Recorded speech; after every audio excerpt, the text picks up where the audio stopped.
pour moi d'être sur ce plateau de Midi King. Le plaisir est toujours partagé. Ban Fara Fara di la nuyu di la dalal jàmm ci plateau bi tey Ban sol na yére olof mais daa mel ne Fara Fara gi tey maa ko sol. Merci de ton rythme. Mali bi tey yaa ko fi sol gannaaw bonjour à tous les téléspectateurs de Presse Afrique TV HD. C'est toujours un plaisir pour nous de nous retrouver devant vos petits écrans à cette heure. yaay Pa Abdou ki ne la bambala dogo ak dogo monsieur Samb mooy dogo. yàlla baax na bëggeel bu sincère ngay am foofu. télé bi lu ne am na fi waaye yàlla baax na. Yàlla baax na. Retenez que vous aurez vos rubriques habituelles comme tous les vendredis, rubrique de la presse en ligne. Ce sera avec Amina Ban, Mediascan. Aujourd'hui, la couverture médiatique des manifestations violentes par les télévisions au Sénégal. Ce sera tout à l'heure avec Biram Faye. Aujourd'hui, notre invité, c'est Serge Louis Déthié Cissé. Il est juriste et auditeur. C'est pour parler de l'actualité politico-judiciaire, surtout avec le Conseil constitutionnel qui a désavoué le président Macky Sall en affirmant que le décret en abrogeant le décret qui convoquait le corps électoral d'inconstitutionnel. Tout cela, on va voir, surtout avec la série de Libération également. On va en parler dans ce débat. Aujourd'hui, Diaga, dans Le Saviez-vous, va s'intéresser aux origines, caractéristiques, bienfaits, mais effets secondaires du quick. Le quick renforce l'immunité car il contient 2 fois plus de vitamine C que l'orange, mais renforce également ce qu'on appelle aujourd'hui sécrète du bonheur, comme on le dit, mais c'est pas sans conséquence car l'utilisation abusive peut conduire à une allergie comme l'irritation de la gorge. Tout cela, on va voir ça comme ni ñu koy defee tous les jours. Dinañ daal di njëkki revue de la presse en ligne ak Amina Ban bu ñu ko jugee Mediascan tey daal di dellu si waat lu ñeel wàllu couverture manifestation yi ñu fi jotoon a amal ci Télé Sénégal yi du ni mel naka dinañ ci daal di ànd ak Biram Faye. Naka ni tey suñu invité nekk Serge Louis Déthié Cissé nekk xam-xamam màcc ñeel lu jëm ci wàllu yoon.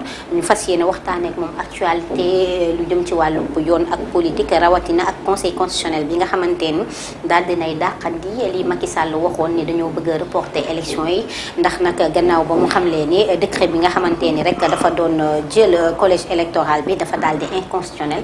dinañ ci waxtaan ak moom également naka ni démb gis nañu ay série de Libération loolu lépp dinañ ko daal di waxtaanee ak moom ci kanam. tey Le Saviez-vous Diaga daal di dellu si ñeel lu jëm ci wàllu fruit bi ñu daal di tuddee kuy fan la jóge lan nañ koy daal di xàmmee waaye itam yan baax ak yan inconvénient rek la mën a daal di am ci loolu sax nag moom mi ngi xam le ni kuy dafa doon lu nga xamante ni dafay dëgëral ndax nag dafa am li nga xamante ni moo di vitamine lu ko ñaax ci waaye itam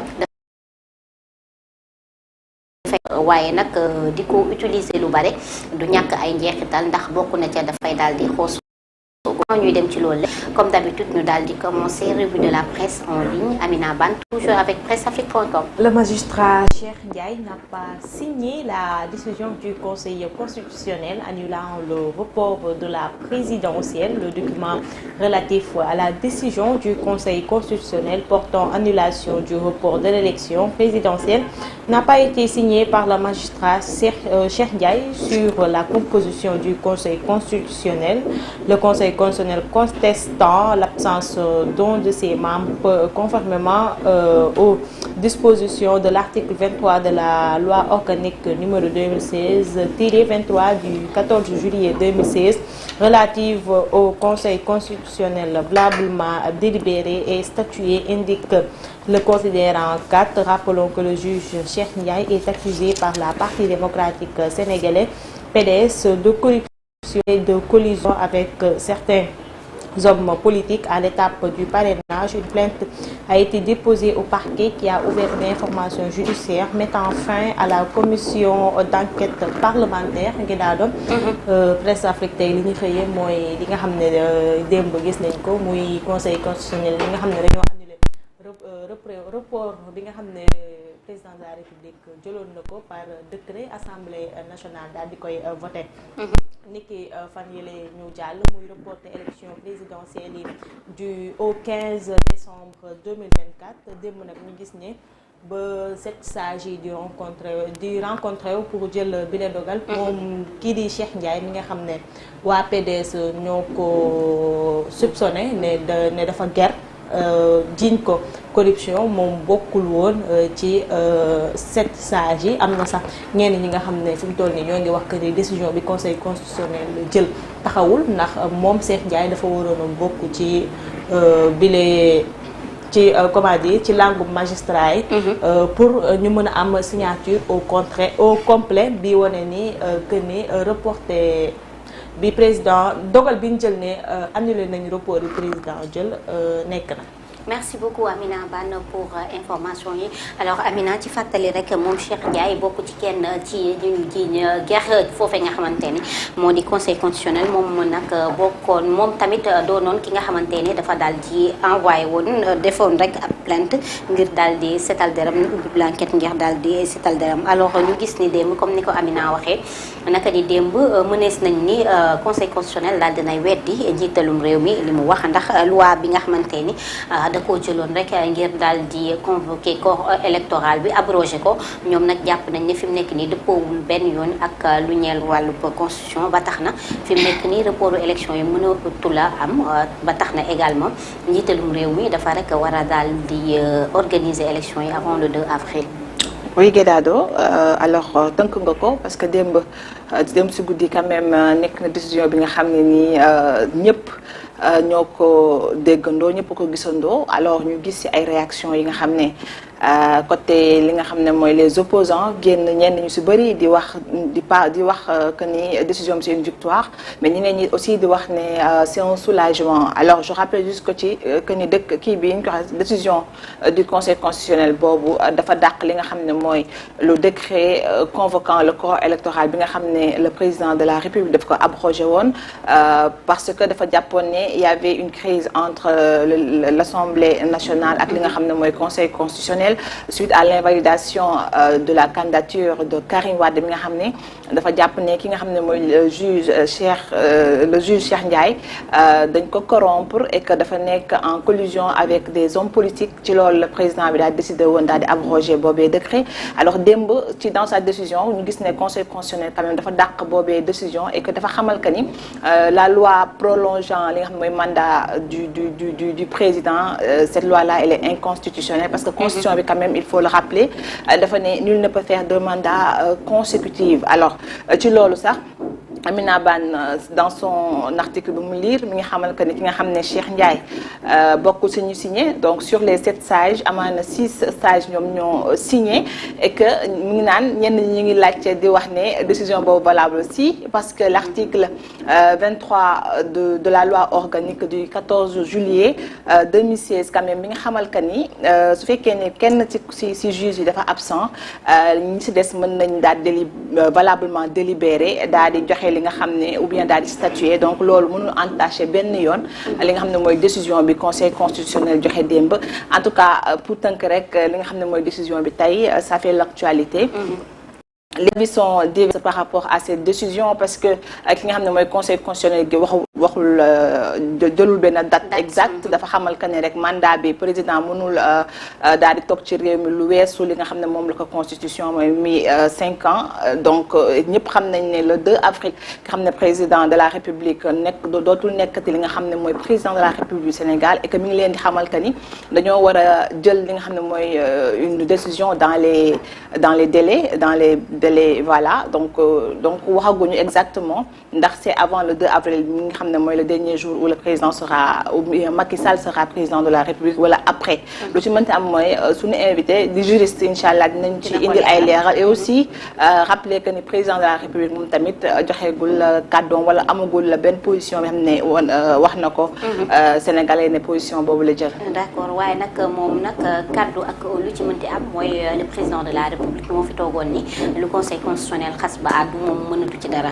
alors comme ni ko Amina waxee rek du ñàkk ni ci ci kanam rek dinañ ci daal di gën a waxtaan ak suñu invité moom naka nekk juriste du ñàkk ni dinañ ci gën a dellu si. alors Amina bu jógee ci loolu dañuy dem ci beneen yéenekaay. ñu wéyal Guédado ak Seneweb ba tey mu des ci report élection présidentielle 2024. Comment le Conseil constitutionnel a neutralisé Macky Sall dans la diplomatie, entre parenthèses expert. Le Conseil constitutionnel a annulé ce jeudi 15 février le décret abrogeant la convocation du corps électoral. Le 25 février, la date initialement fixée pour la présidentielle est posée son veto pour la tenue du scrutin le 15 décembre prochain. Les séances retenues par l'Assemblée nationale, mais les sages ont ouvert une brèche en constatant l'impossibilité d'organiser l'élection à la date initialement prévue, avant d'inviter les autorités compétentes à tenir dans les meilleurs délais. Interrogé par l'Observateur, le professeur de droit constitutionnel Ahmed Ndiaye regrette que le Conseil constitutionnel ne soit pas allé au bout de sa logique en fixant lui-même une nouvelle date pour la tenue de la présidentielle. Je cite, quand on regarde la Constitution, c'est le Conseil constitutionnel qui est capable de reporter un scrutin, rappelle le spécialiste. En termes juridiques simples, si le Conseil constitutionnel est habilité à reporter le scrutin en cas de décès, d'empêchement ou de retrait d'un candidat, c'est-à-dire que dans le cas de figure déterminée, c'est lui qui doit également réaménager le calendrier électoral. Guédado Seneweb tey ci seen xët bu njëkk ba tey rek ñu des ci mouvance bi nga xam ne conseil constitutionnel daal dinay annuler report présidentiel bi nga xam ne président Macky Sall jëloon na ko. Tey nag ñu jox kàddu ki nga xam ne mooy Ahmed Ndiaye du juriste expert en la matière. Moom nag nee na conseil constitutionnel dañoo waroon a dem jusqu'au bout ndax ginnaaw bi ñu effectivement bu ñu annulé report bi nga xam ne président de la république jëloon na ko war nañoo joxe date bu yees ni sénégalais xam exactement kañ la ñuy voté élection yi. te ñu gis ni démb ci comment dire ci document yi génn ñoom dañ ne joxe gu dinañ xool nu ñuy comment dire dans les meilleurs délais. waaw dans les meilleurs délais dinañ def élection bi dans les meilleurs délais, mais sénégalais aussi ñu ngi laaj les meilleurs délais kañ lay doon ak ba pare élection yi ci biir koor gi lay doon wala tamit nañ ko wala di nga muñ de di nga couvrir campagne ci biir élection muñ.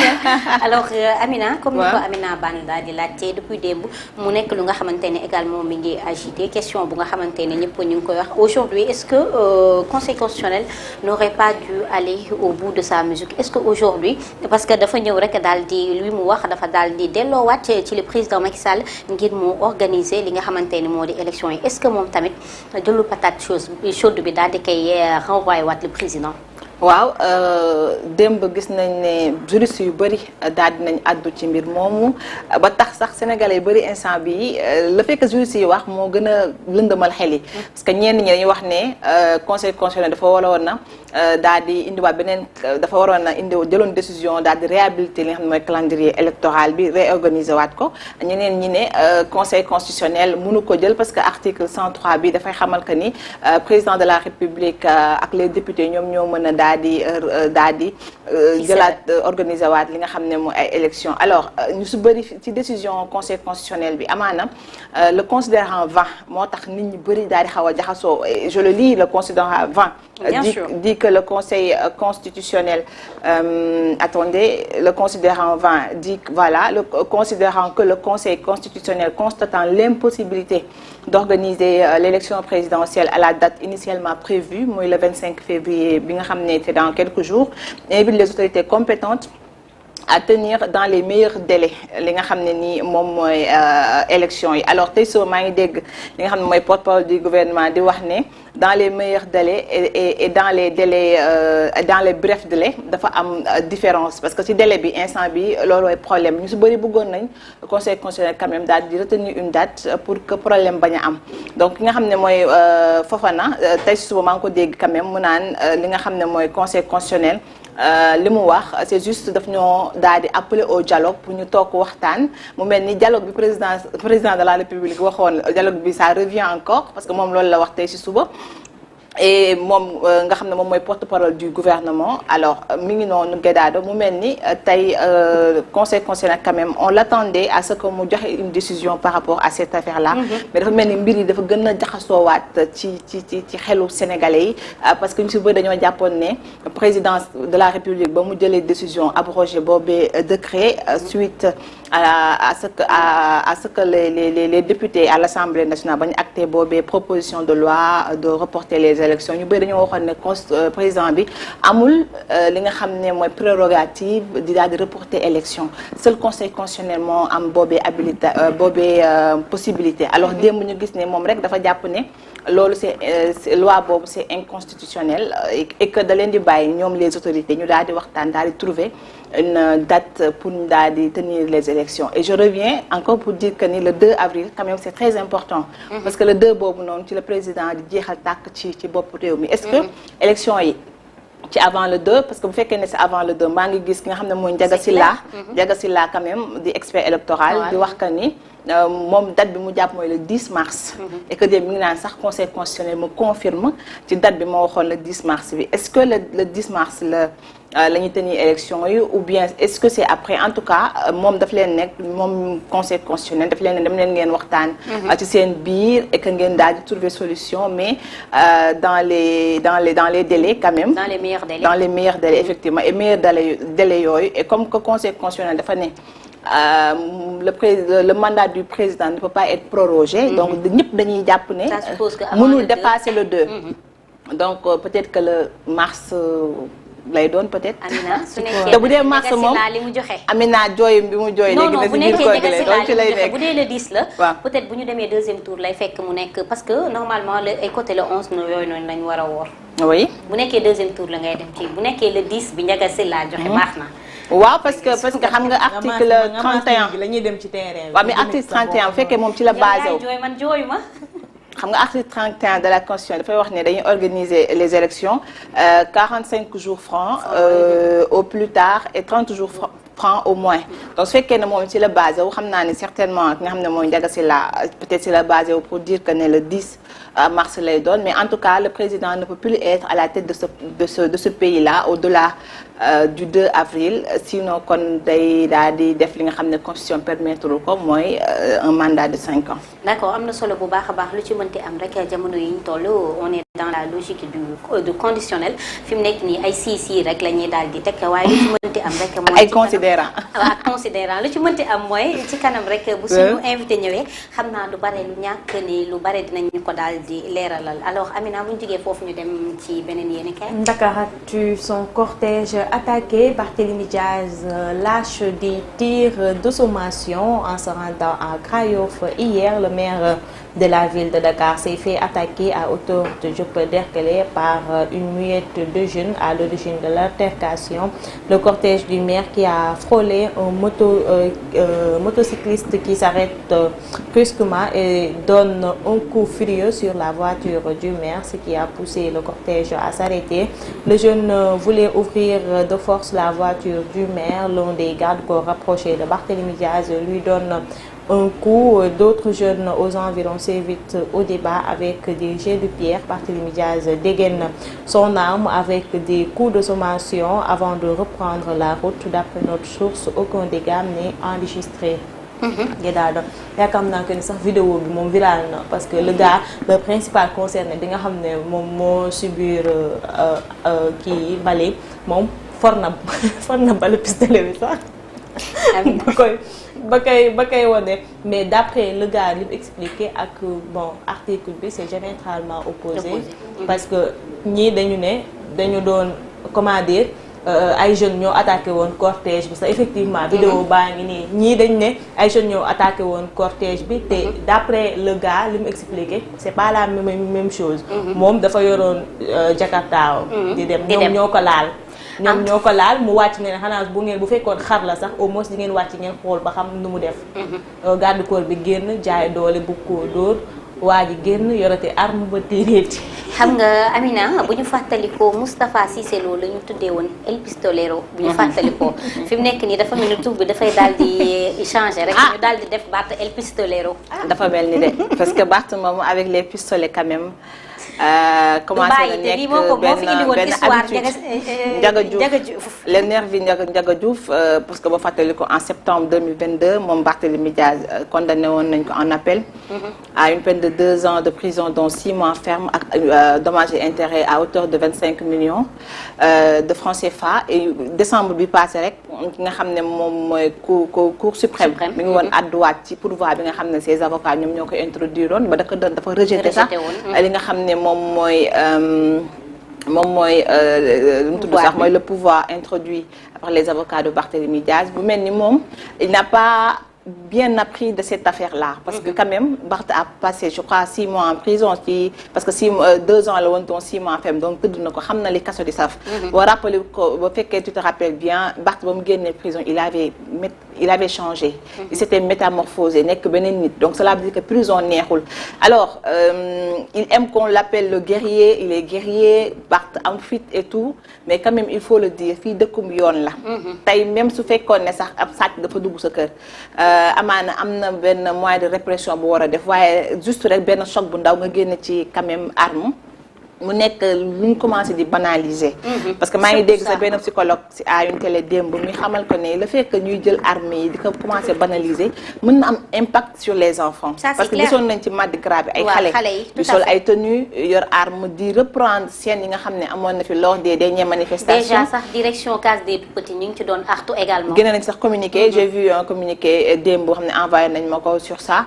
mais mu nekk li nga xam ne nii dañoo commencé di banaliser li nga xam ne mooy arme tey manifestation bu amee on tue des gens à armes avec des armes à feu et doo xam exactement dañ lay wax ne la soit ce sont les forces de l'ordre wala ñu ne la nervi mais enquête amul benn enquête bu ne telle personne moom moo rey telle personne mais da nga naan rek arme à feu mu mel ni nag c'est une chose qu'on commence à banaliser et il faut arrêter ça parce que nekkul une image bu baax par rapport à nos enfants parce que mën na tax xale yi jàpp ne violence lu normal la ñu normaliser violence alors que violence c'est à l'extrême waruñu ko normaliser voilà sax c'est pas bien par rapport à nous parce que li ñu fi expliqué nii il faut le dire jarul woon génne arme benn jarul woon génne arme donc Barthélémy Diaz quand même mi ne 2029 je crois la waxoon ne moom dina fi dina samp ndëndëm nekk fi président xanaa su boobaa kay président boo xam ne fu la xoolee loolu la ba déglu ma sa vidéo bi non en fait affaire bi xam nga déglu ma sa vidéo bi yàlla xam na ko FBI film yi ñuy gis ci FBI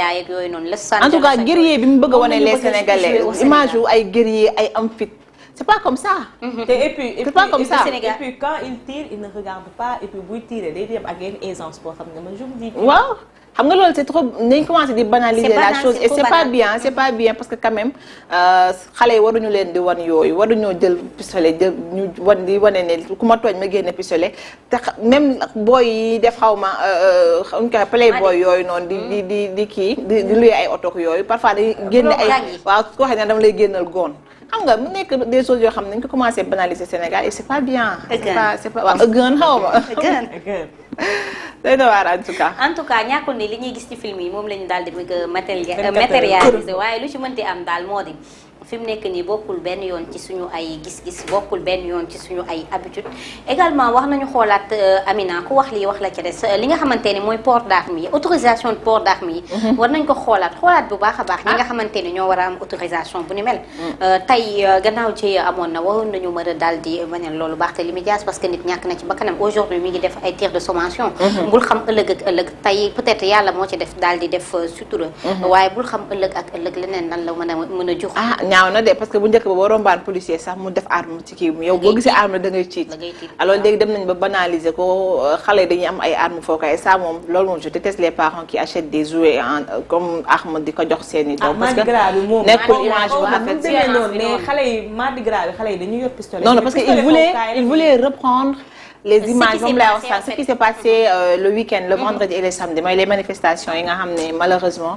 2 jeunes ñàkk nañ seen bakkan 3 jeunes effectivement. comment nan nga mën a jëndalee pistolet di ko jox sa doom muy reprendre. mais am na ñu koy jëndalee fawkaay ay xale ñu yor ay armes di ko fawee en tout cas c'est à déplorer et j'espère que Barthélémy Dias quand même affaire Ndiaga Diouf bi dafa mel ni Barthélémy Dias affaire Ndiaga Diouf bi moom yeewu ko.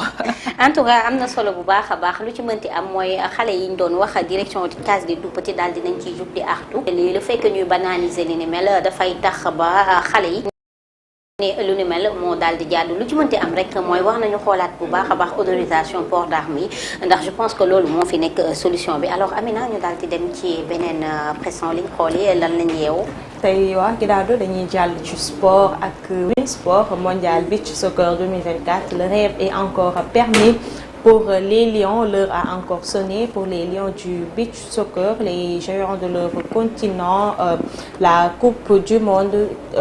Ils en rêvent depuis plus d'une quinzaine d'années et à chaque nouvelle compétition, le rêve devient beaucoup plus grand à ne pas mettre de la poussière avec ce premier match face à la Biélorussie dès ce vendredi à partir de 15h GMT. L'horizon n'est pas dégagé jusqu'à Dubaï et la finale du 25 février. Mais les coéquipiers d'Alseyni Ndiaye ont le devoir de croire en leur destin, celui de décrocher une première étoile. Oui, ils en sont capables et on a tant envie que daal muy rek suñu gaynde ñooy jouer beach soccer foofee ca coupe du monde foofee ca Dubaï. te ñu xam ne nag bon ñu jàpp ni sax dañuy mën nañ jël coupe bi. parce que bu ñu fàtte ni bii passé déjà ñun ñoo jëloon 4e te boo xoolee élimination bu banaan lañu éliminé foofu.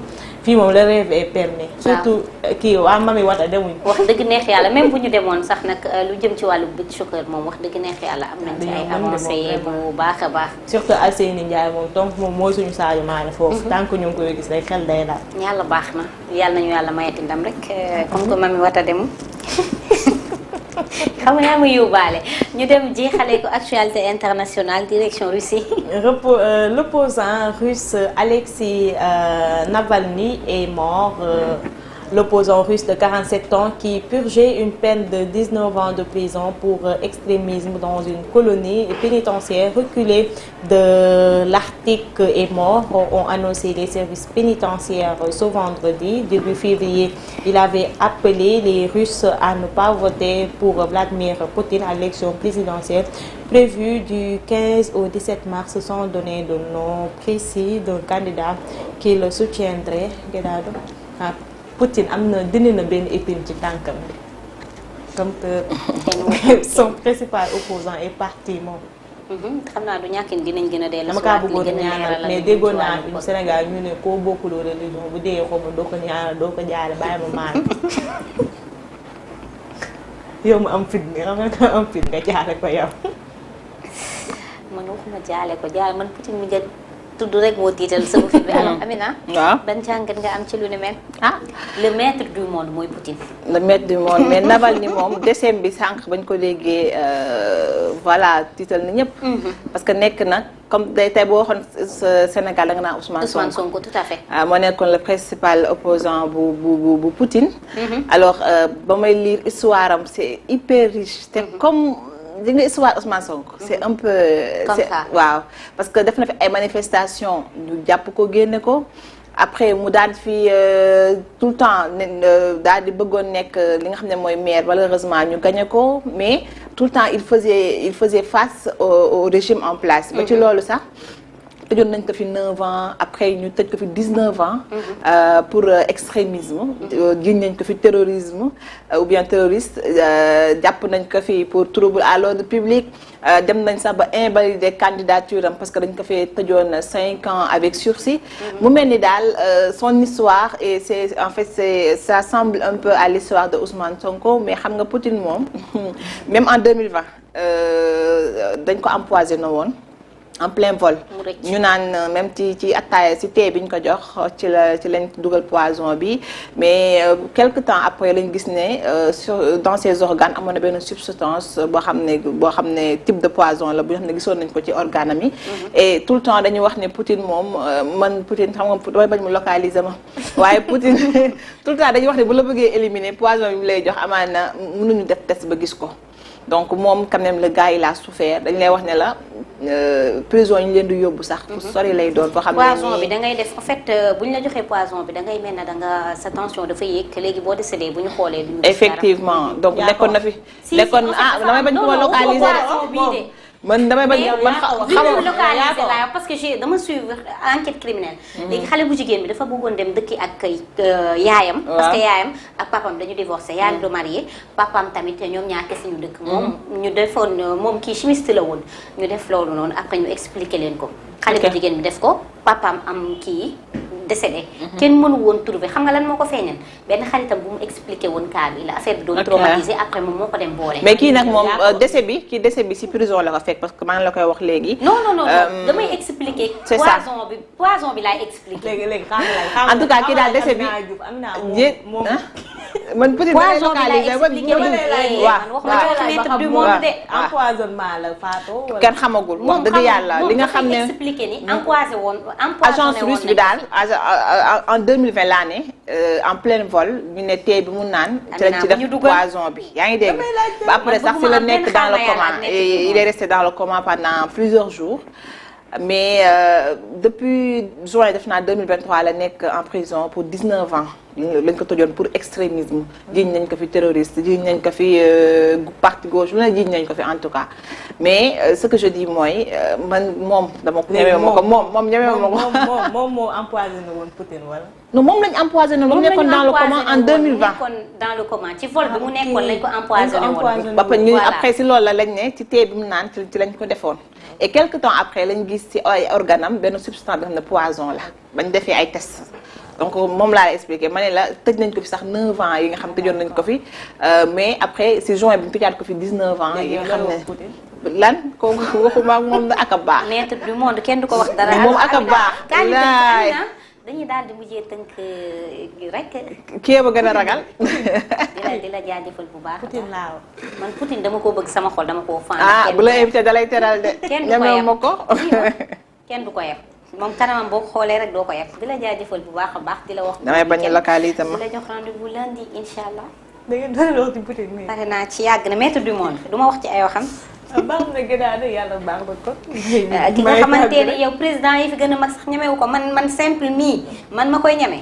waaw mais peut-être kon la moo tax waxul ci suñu rapport élection. ñemewu ma maître du monde dafa am lu ko doy Amina tàggoowal. kon yàlla baax na gën a ma leen di incha allah di jox dig daje téléspectateurs yi seetaan lundi incha allah. léegi bu jógee ñu daal di dem ci Mediascan tey nag Birame daal di fas yéene taxawaat seetlu ñeen lu jëm ci wàllu couverture médiatique yi rawatina nag lu jëm ci wàllu manifestation yi tey nag lu ko télé yi di daal di diffuser.